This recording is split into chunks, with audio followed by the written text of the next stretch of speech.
এই মন্দিরটি অবস্থিত পাথুরিয়াঘাট স্ট্রিটে। আর মাসির বাড়ি হিসেবে যেখানে নিয়ে যাওয়া হয় ওনাদেরকে, সেই বাড়িটি হচ্ছে কালীকৃষ্ণ টেগোর স্ট্রিটে অবস্থিত।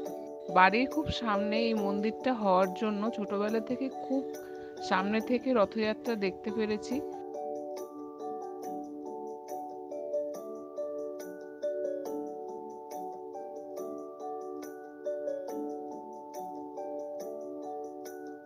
All trying to exploit the resources of material nature attached to it.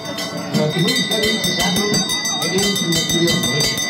Then at last stopped by the arrival of our Krishna consciousness. Krishna consciousness is not an artificial imposition on the mind.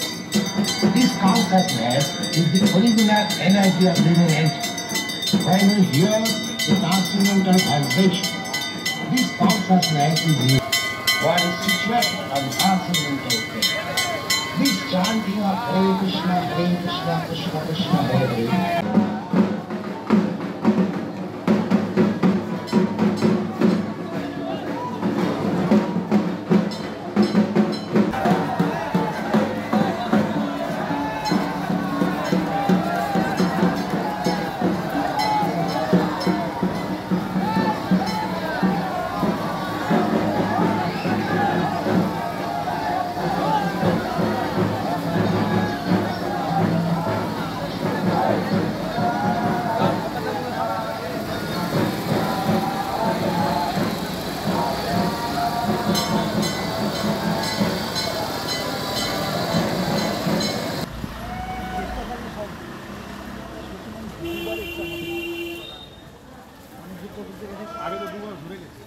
আমার ছোটবেলার স্মৃতি বলতে এদিন প্রথমে school থেকে ফেরার পরে দেখতে যেতাম মন্দিরে কতটা সাজানো হলো।